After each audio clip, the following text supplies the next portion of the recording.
Olá, eu sou o Chico. Oi, eu sou a Laísa.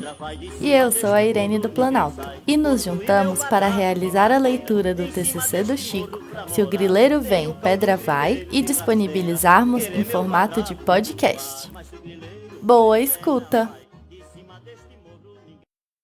Fui me envolvendo mais e mais com os calungas e com a regularização fundiária local. Comecei a cursar disciplina de sociedade camponesas, onde pude ler os clássicos da antropologia rural, a exemplo de Chayanov, 1976, Eric Wolff, 2003, Henri Mendras, 1978, Alberto Guimarães, 2009 e Ilka Leite, 2000. Conheci vários pressupostos que hoje estão implícitos nessa monografia, a exemplo da: primeiro, importância de observar a relação estrutural da comunidade que os camponeses desenvolvem e reforçam para manter seu núcleo sociocultural íntegro, na medida em que se relaciona com um componente externo maior, a cidade, o mercado, o modo de produção capitalista, etc. Segundo, do papel do posseiro ou intruso nativo que enfrentou ao longo de séculos o poder do latifundiário, violando suas dragônicas instituições jurídicas e garantindo cada vez mais significância histórica à posse, que passa a ser percebida como arma estratégica de maior alcance e maior eficácia na batalha contra o monopólio de terras. E ainda, terceiro, da gama de pressões ao qual o campesinato está imerso, ambientais, do sistema social local, da sociedade global.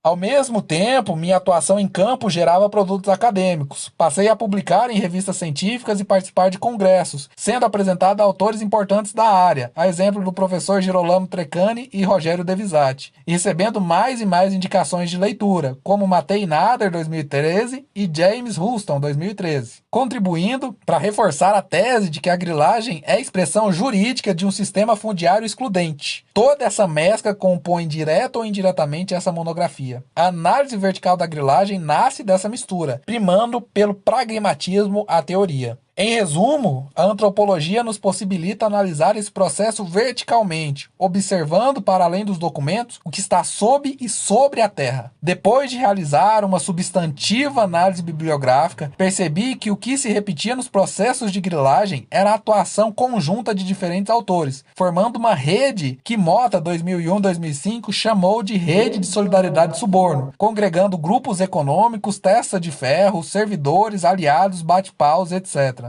Por influência de Guilherme Moura e Guilherme Sá, passei a observar que essas redes transcendem os humanos, incluindo por vezes mortos, animais, maquinária agrícola, agrotóxicos, brechas em legislações, eventos atmosféricos, o fogo, etc. Inúmeros elementos que fazem fazer como resultado da captura de noções de mundo, ou seja, mesmo quando deslocados do ambiente para o qual foram desenvolvidos, e talvez principalmente nessas situações, esses objetos continuam agindo, vão aglutinando formas de agir e relações em contato com outros meios. Dessa forma, abre-se espaço para pensar a grilagem verticalmente, alocando os processos no espaço em disputa. O caso da Fazenda Bonito foi praticamente uma imposição. Os atores locais já estavam debruçados sobre o problema e eu entrei para colaborar. Assinei, ora com Durval, ora com Andréia, vários relatórios e notas técnicas sobre o grilo da Bonito. O método da pesquisa-ação se impunha. Essa forma de investigação é exemplificada pela posição de Carlos Rodrigues Brandão, para quem a antropologia inventou um método participante, a observação participante, sem que, contudo, tivesse se tornado ela mesma politicamente participante. Sob a influência do marxismo, a observação participante, que buscava conhecer para explicar o outro, transmuta-se em pesquisa participante, procurando então compreender para servir. Convivência e compromisso articulam-se para dar sentido a uma prática científica que participa do trabalho político das classes populares. E era exatamente o que eu estava fazendo. Coloquei à inteira disposição da comunidade as principais habilidades que desenvolvi ao longo da faculdade: ler, ouvir e escrever. Com o senso de urgência gerado pela invasão da Fazenda Bonito em agosto de 2021 e a indisposição do poder público em atender a demanda no tempo necessário, Durval sugeriu publicizar o acontecido. Já havíamos procurado uma jornalista local, parceria infrutífera. Na época eu participava de alguns grupos de mobilização política sobre temas ambientais no WhatsApp. Enviei uma breve descrição do acontecido e da intenção de divulgar os fatos. Recebi algumas mensagens no particular, e uma delas, de um fotógrafo chamado João Paulo Guimarães, mudou o roteiro dessa monografia. Ele havia enviado o número de 2 diretoras de jornais, entre elas Marina Amaral, uma das fundadoras da agência pública. No mesmo dia, fechamos a realização de uma matéria sobre grilagem na Fazenda Bonito e participei da pesquisa de campo. Em setembro de 2021, fui a campo pela primeira vez, acompanhado de Ruth Pina, jornalista, e José Cícero, fotógrafo. Foram mais de 20 horas de entrevistas gravadas. Visitamos dezenas de moradores locais, quilombolas ou invasores.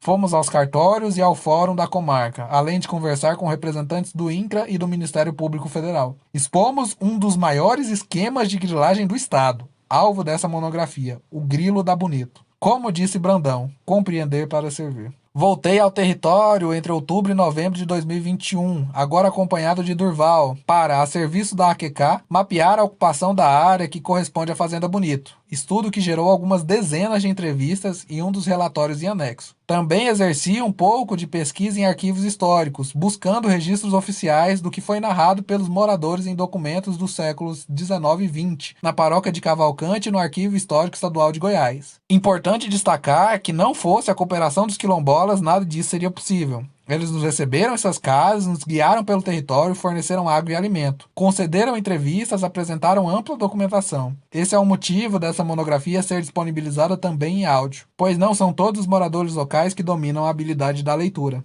O presente trabalho é resultado de 2 anos entre revisão bibliográfica e pesquisa de campo. O ano de 2020 foi voltado para leituras, para conhecer os clássicos da grilagem e pela busca de um local para desenvolver a pesquisa. O segundo ano foi voltado para o trabalho de campo com a comunidade. Foram analisados mais de 18 mil páginas de processos e documentos diversos, centenas de documentos em arquivos históricos e paroquiais, dezenas de pedidos de informação, relatórios das comissões parlamentares de inquérito e comissões parlamentares mistas de inquérito, e mais de 30 horas de entrevistas com membros da comunidade externos, originando alguns produtos como estudos para a Associação Quilombo Calunga, notas técnicas, relatórios diversos, reportagens, publicações e participações em eventos acadêmicos. Com essa variedade de fontes, esse trabalho almeja desvendar parcela das práticas de grilagem no Nordeste goiano, expondo elementos dessa rede de solidariedade e suborno que, apesar de dinâmica e flexível, apresenta fragilidades que só não são vistas por uma enorme suspensão de realidade. Nem todos os nomes citados são reais. Algumas fontes importantes pediram para que não fossem citadas em nenhum produto da pesquisa, pedido que fará cada vez mais sentido conforme a trama criada em Cavalcante for revelada.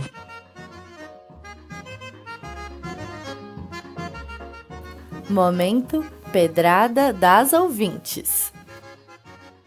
A gente queria dedicar uns minutinhos para interagir com o nosso público. Primeiro, para agradecer a recepção que esse projeto teve, os elogios e os compartilhamentos. Estamos muito felizes com a dimensão que isso está ganhando. Separamos 2 comentários para reagir essa semana. O da professora Gilda Diniz, advogada, negra, feminista, maravilhosa, e o do MESPT. A professora Gilda chamou a atenção para a postura informal e desencanada na escrita e leitura do trabalho, fugindo do modelo acadêmico clássico. Ela apontou a necessidade de se debater o tema em mais meios e de levar esses produtos até a comunidade. A Gilda é uma querida.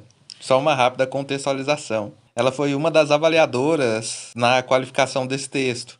E na época ela apontou que o formato do trabalho não seguia exatamente o modelo acadêmico clássico. Agora ela traz isso como um elogio, falar de algo tão violento quanto o processo de grilagem de uma maneira simples e leve. Acho que a professora captou bem a ideia central desse projeto, popularizar o debate dessa questão através de uma escrita direta e autoexplicativa. A não adoção do padrão acadêmico foi intencional desde o começo.